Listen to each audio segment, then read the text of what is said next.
Croeso I chi gyd I Oedfa Sul Ebeneser Caerdydd. Mae'n eithriadol o braf cael eich cwmni chi I gyd heddiw yma. A cyfarchion arbennig I deulu Ebeneser. Mae'n braf cael eich arwain chi yn yr addoliad. Gobeithio bod chi gyd yn cadw'n iawn. A mae rai mi ddeud erbyn hyn, erbyn y pedwerydd Sul, mod i'n gweld colli eich cwmni chi yn fawr iawn. Gobeithio bod chi'n cadw'n iach ac yn ffyddiog ac y cawn ni eto gyfarfod a'n gilydd yn y dyfodol agos. O'n i'n edrych yn geiriadur Thomas Charles o'r Bala ac yn edrych o dan y gair dedwyddwch a dyma un o'r pethau dda wedi ysgrifennu.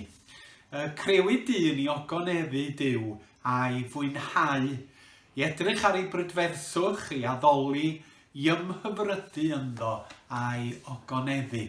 A dwi'n hoff iawn o hwnnw, bod ni wedi cael yn creu fel pobl I fwynhau Duw. I fwynhau I harddwch, I gariad, I ras, I heilioni a'i bresenoldeb. A dyna da ni'n ei wneud y bora yma gyda'n gilydd. Dewch I ni addoli. Molwch yr arglwydd, molwch Dduw yn ei gysygyr, molwch ef yn ei ffurfafen gadarn. Molwch ef am ei weithredoedd nerthol, molwch ef am ei holl fawredd. Molwch ef a thain utgorn, molwch ef a thannau a thelyn, molwch ef a thympan a dawns, molwch ef a llinynau a ffliwt. Molwch ef a thŵn symbalau, molwch ef a symbalau uchel. Bydde di bopeth byw foliannu'r arglwydd. Molwch yr arglwydd.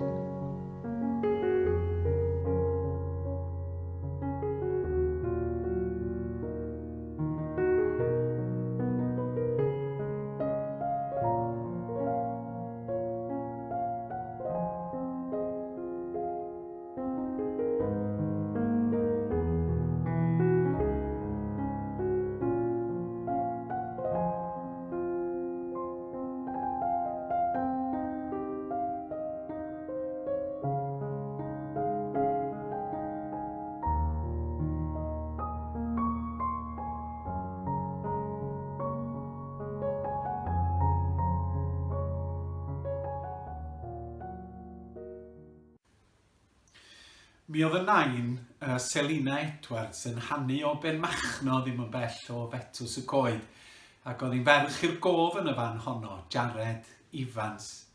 Ac un o arwyr cerddorol nain oedd Richie Thomas, tenor o Benmachno. Ac un o ganeuon mwyaf poblogaidd Richie Thomas oedd yr hen rebel. Da ni'n mynd I wrando rwan ar fersiwn fwy modern o'r gân yma, sydd yn sôn fod Duw yn ein hachub ni gan Llywen Steffan.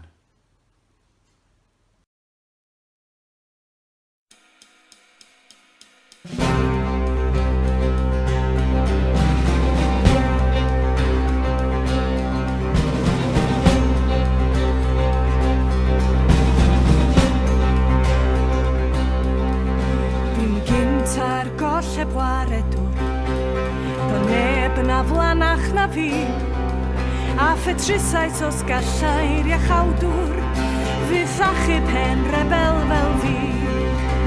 Ni crwydreis ymlaen mewn tywyllwch, ni chododd yr hael arna I.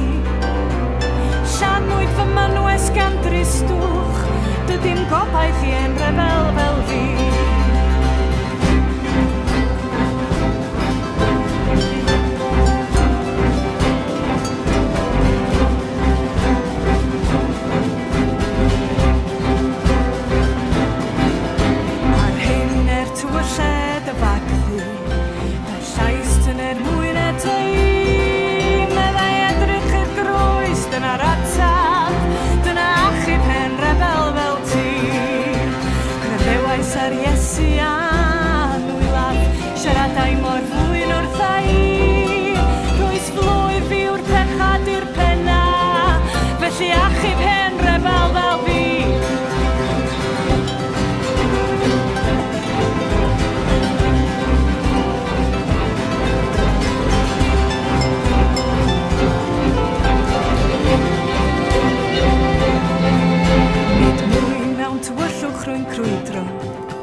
gael arna i.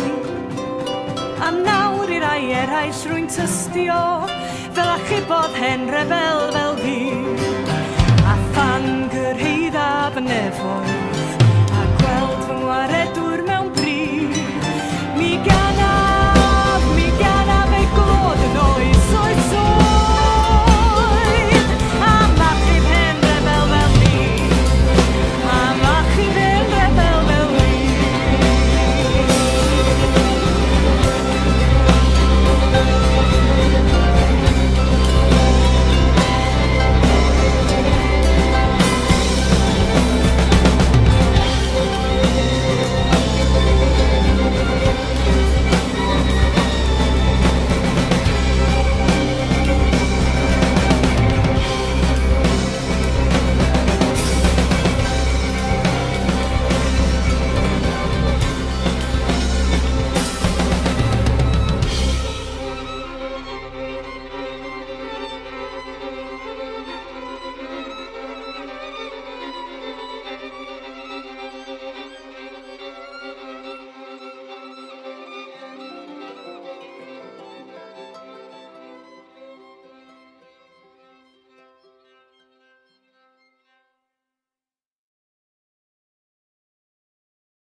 Gyda'r nos ar y dydd cyntaf hwnnw o'r wythnos, yr oedd y drysau wedi eu cloi lle roedd y disgyblion, oherwydd ei bod yn ofni'r Iddewon. A dyma Iesu'n dod ac yn sefyll yn ei canol ac yn dweud wrthynt, tangnefedd ei chwi. Wedi dweud hyn, dangosodd ei ddwylo a'i estlys iddynt. Pan welsant yr arglwydd llawanychodd y disgyblion, medda Iesu wrthynt eilwaith, tangnefedd ei chwi. Fel y mae'r tad wedi fy anfon i, yr o'i fi hefyd yn eich anfon chwi. Ac wedi dweud hyn, anadlodd arnynt a dweud, derbyniwch yr ysbryd glân. Os maddeuwch bechodau rhywun, y maent wedi ei maddau. Os peidiwch ei maddau, y maent heb ei maddau.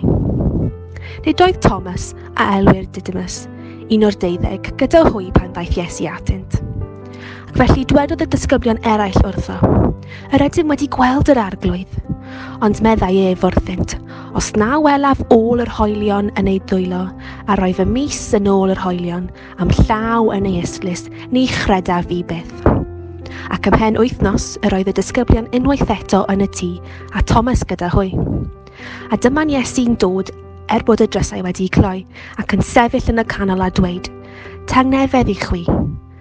Yna meddai wrth Thomas, estyn dy fus yma, edrych ar fy nwylo, estyn dy law a'i rhoi yn fy ystlys, a phai dy bod yn anghredadyn, bydd yn gredadyn.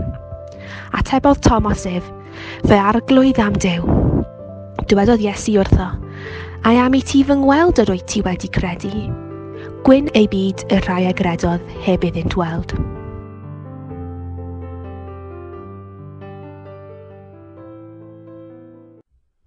Dewch i ni siarad hefo Duw, dewch i ni weddio. Fe wnaid bendithiau'r arglwydd, y cwbl ohono i bendithiau enw sanctaidd. Fe wnaid bendithiau'r arglwydd, paid ag anghofio'r holl bethau caredig a wnaeth. Arglwydd, da ni diolch I ti am gyfle newydd y bore yma, I daddoli di yma gyda'n gilydd drwy y cyfrwng. Yno ti, da ni'n canfod sicrwydd pan mae'r bywyd yma mor sigledig ac ansicr. Mi wyt ti'n gadarn, yn dragwyddol, yn ddibynadwy. Mi wyt ti'n ffyddlon arglwydd pan fo pethau eraill yn siomi ni. Mae pethau o'n cwmpas ni yn darfod ac yn prydru. Mae pobl sydd o'n cwmpas ni yn amherffaith ac yn methu dal y pwysau. Ond rwy ti yn ddi-sigl.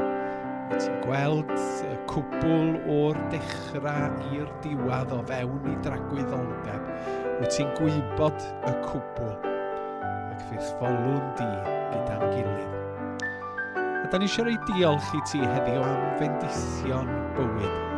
Am y pethau hynny da ni'n gymryd mor ganiataol yn fiod a bwyd a dillad a chartref a chnesrwydd a teulu.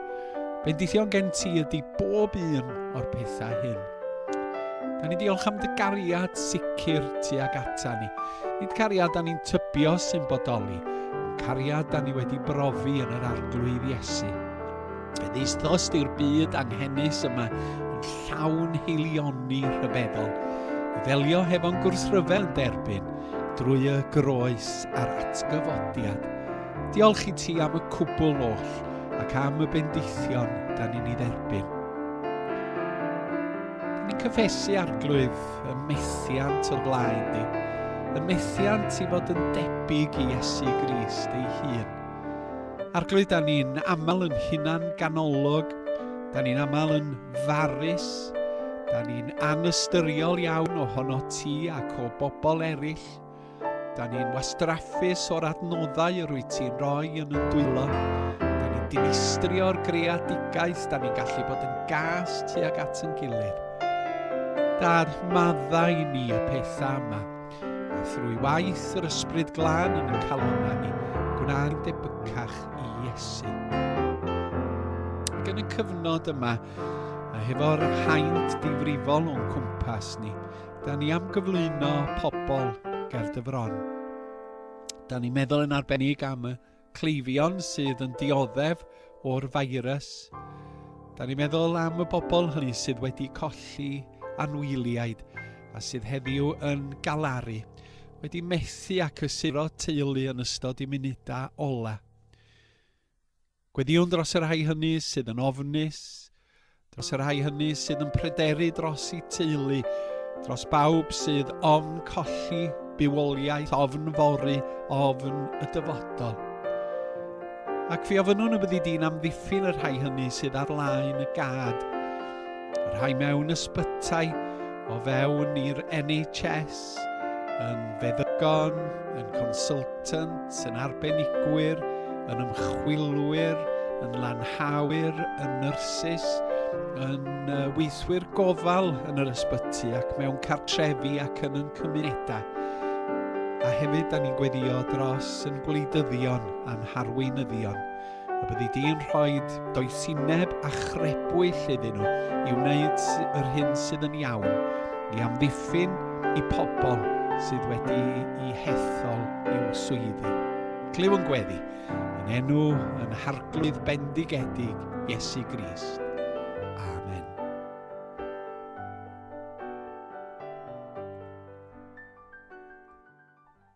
Gawn ni gyd adrodd gweddi'r arglwydd. Ein tad yn y nefoedd, sancteiddiau'r denw. Deled y deyrnas, gwneler dewyllus, yn y nef felly ar y ddeiar hefyd. Dyroi ni heddiw ein bara beunyddiol, a maddau ni ein troseddau, fel yr ym ni wedi maddau rhai a droseddodd i'n herbyn.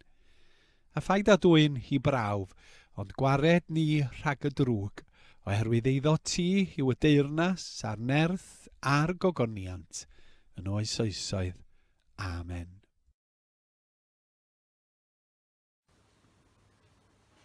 Mae'r neges yr wythnos hon ychydig bach yn wahanol. Da ni'n mynd i drio i chyflwyno hi ar sail trafodaeth rhwng dau ohona ni. Ac felly mae Gwilym yn ymuno hefo fi. A da ni'n gobeithio i fod o yn effeithiol.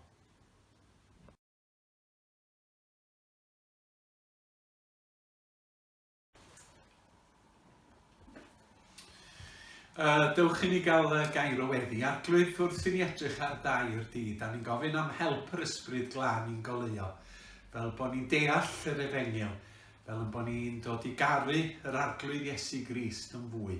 A thrwy hynny garu'n gilydd yn well. Yn enw Iesu Grist. Amen. Amen. Oedden ni'n meddwl y bysa ni heddiw'n trafod darn o'r Beibl efo'n gilydd. A mynd yn ôl i Sul y Pasg, Sul yr Atgyfodiad, ac at ddigwyddiad sydd yn digwydd ar yn ystod y nos, y gyda'r nos. Mae o'i gael yn Ioan, yr 15 bennod, a mae esill newydd allan y darn, adnod 19 ymlaen. Mae Dydd Gwener Groglith wedi bod, creulondeb mawr, y croes hoelio, y dorf yr hoelio yn y chwipio, a marwolaeth yr arglwydd Iesu. Y corff wedi osod yn y bedd, ac yna ar Sul y Pasg mae yna adroddiadau yn dechrau dod bod yna rhywbeth arbennig wedi digwydd, bod rhai o'r merched i ddechrau yn dweud bod nhw wedi gweld yr arglwydd Iesu a mae'r yn mynd ar led. A mae'r disgyblion yn hel at ei gilydd yn yr uwch ystafell.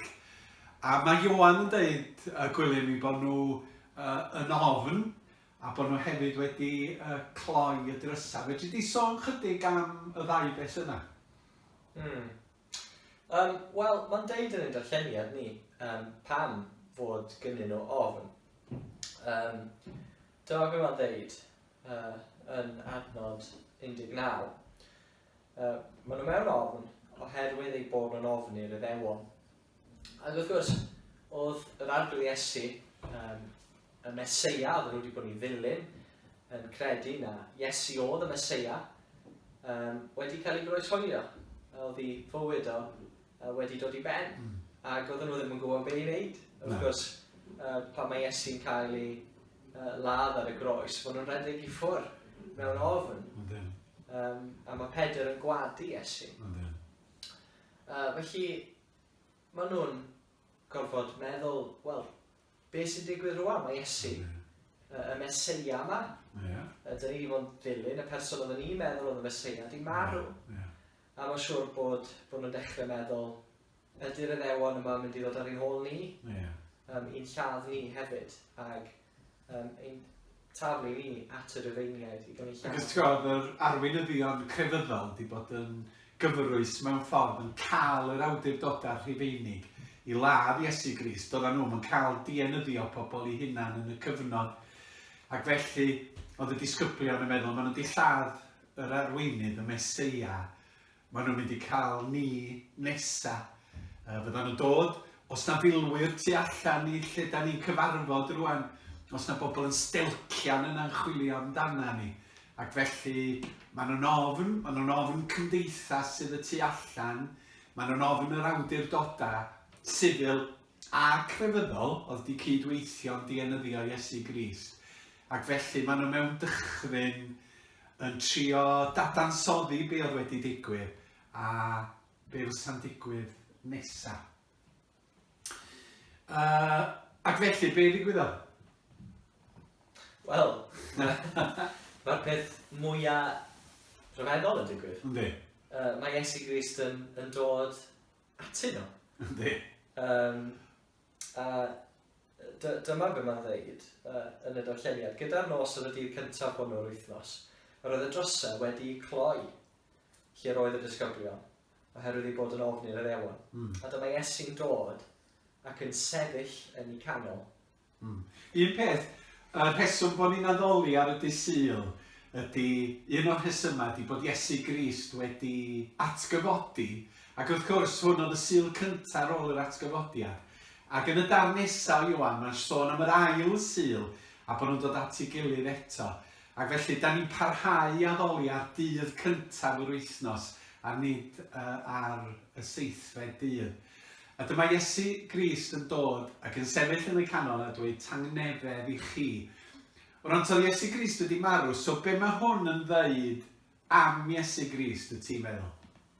Wel, mae'n deud pob dim mewn gwirionedd. Mae'n cadarnhau pwy ydy Iesu. Roedd y cwestiwn dyn ni angen i ystyried, a mae pawb angen i ystyried, ydy Iesu Grist wedi codi yn ôl yn fyw ar y trydydd dydd? Ydy o wedi atgyfodi? A bydd os ydy o ddim wedi, dydy Iesu Grist ddim pwy oedd o? Na, mae Paul yn deud yn Corinthiaid ynglyn â hynny. Os na chyfododd Crist, ofer ydy'n ffydd ni ac ofer ydy'n pregethu ni. Ond pam bod hynny'n wir lle? Pam bod yr atgyfodiad mor allweddol i wneud Iesu yn waredwr ac yn arglwydd ac yn Meseia go iawn? Ie. A dyna, ochr arall y cwestiwn. Os nath Iesu ddim atgyfodi, yna mae Iesu'n amherthosol, os nath o atgyfodi yn fyw ar y trydydd dydd, mae hynny'n golygu na Iesu ydy pwy mae'n ddeud ydy o. Mae di bod yn mynd o gwmpas yn pregethu ac yn siarad am sut na fod yr Meseia, fod i mab Duw, fod sy'n dod am addeiant pechodau i bobl. A mae wedi bod yn proffwydo dro ar ôl tro bod o'n mynd i farw ar groes dros y pechodau. A trydydd dydd atgyfodi. Ac os ydw i wedi bod yn deud yr holl bethau yma, a wedyn ar y trydydd dydd go iawn yn atgyfodi o farw'n byw, yna mae hyn yn newid pob peth, y Iesu ydy y Meseia, mab Duw. Ac beth sy'n drist yn ein hoes ni, ydy mae lot o bobl heddiw yn barod wedi dod i gasgliad ag yn atgyfodiad Iesu. A dweud all atgyfodiad ddim digwydd, all bobl ddim codi o farw'n fyw. A wedyn dod at atgyfodiad Iesu a dweud nath Iesu ddim atgyfodi. Ond y cwestiwn ydy, ydyn nhw wirioneddol wedi edrych ar y dystiolaeth sy'n gynnon? Cos mae'r dystiolaeth yn yr Efengyl yn gryf iawn. Pethau fel anghrediniaeth y disgyblion i ddechrau eu hunan, oedden nhw'n credu bysa y fath beth yn gallu digwydd eu hunan. A mi oedden nhw'n cael y tystiolaeth mae'r arroddiadau gan ffrindiau da iddyn nhw yn dweud, da ni wedi gweld Iesu Grist fu farw a mae o rwan yn fyw. A beth sy'n fendigedig am y ffydd Gristnogol ydy bod o'n seiliedig ar dystiolaeth hanesyddol. Dyna lle da ni'n sefyll.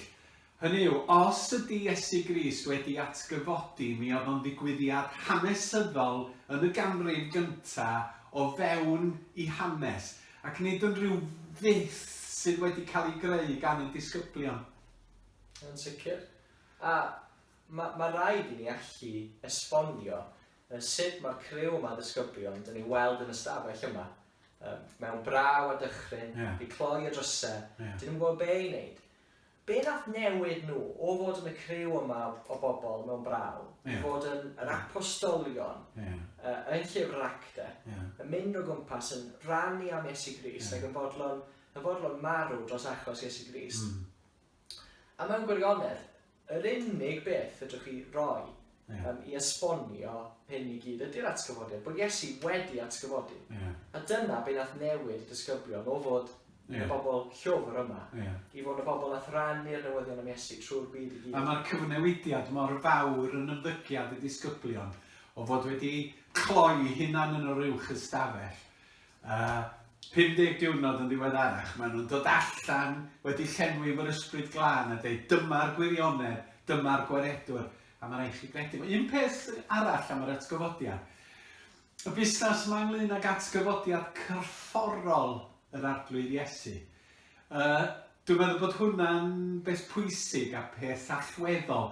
Mae pobl yn sôn weithiau o'n ysbrydol rwsyd neu gilydd, ryw rym, ryw egni oedd yr Iesu ar ôl iddo fo atgyfodi.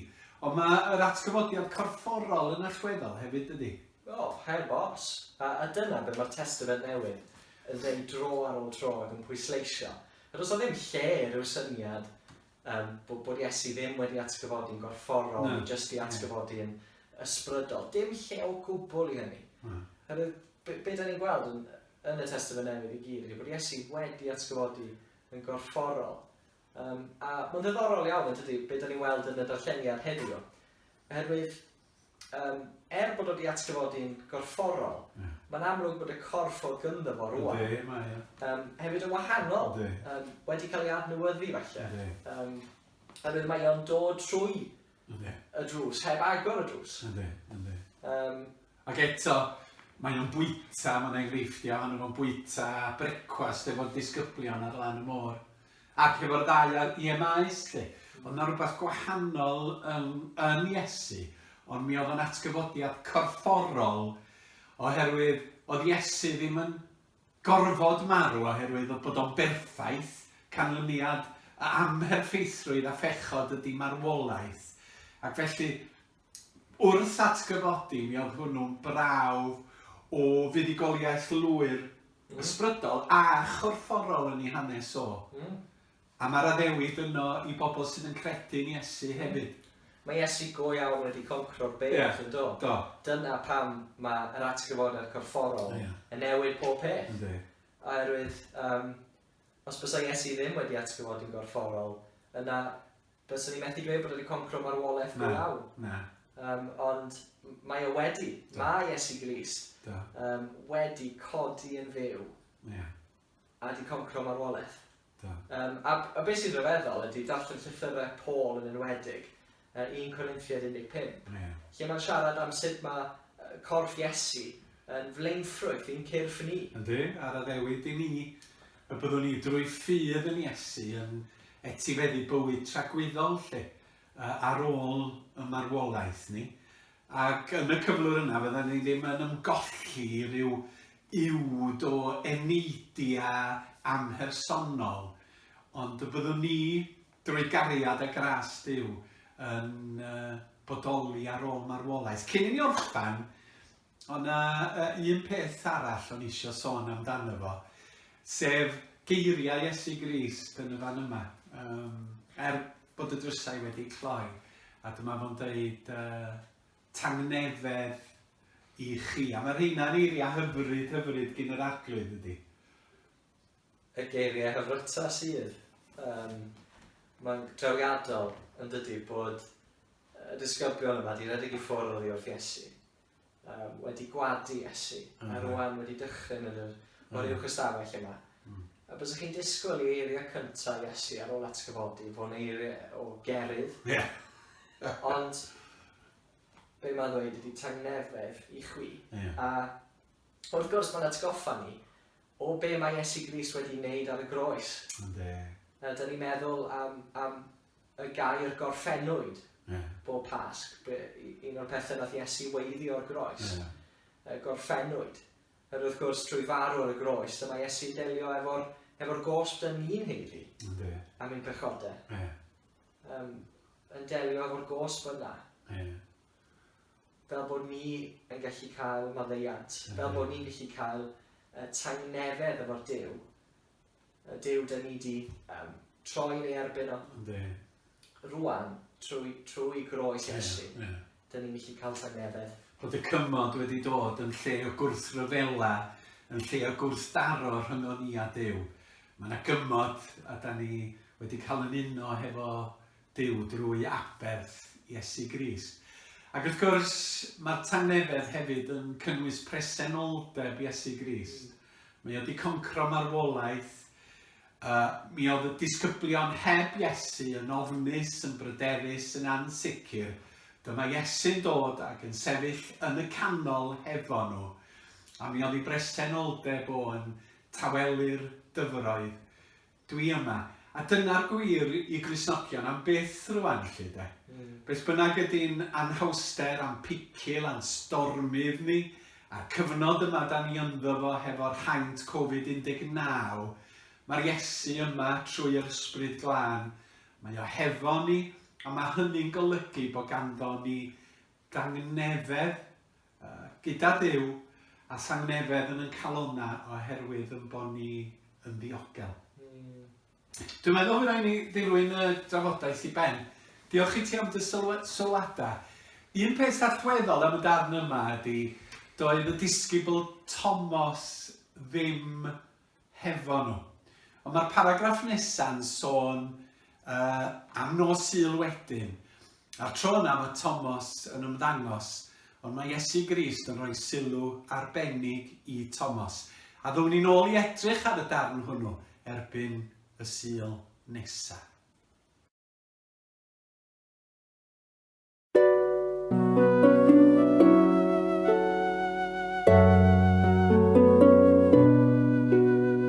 Erioed ni phrofais gariad fel dy gariad yn Caerdydd. Mor anhunanol, hael a hawddgar, hyfryd iawn a chi.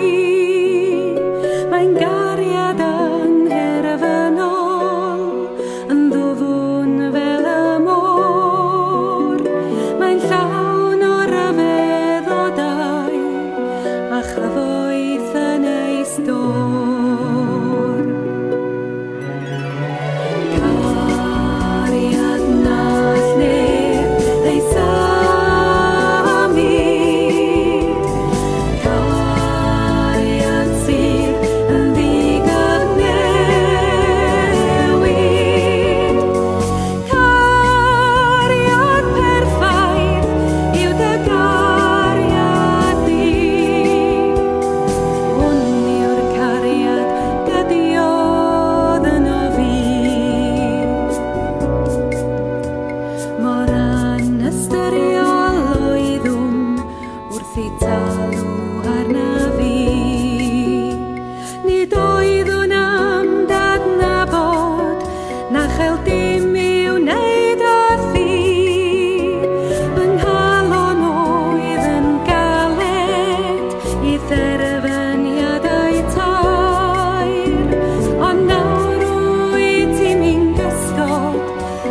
llosgi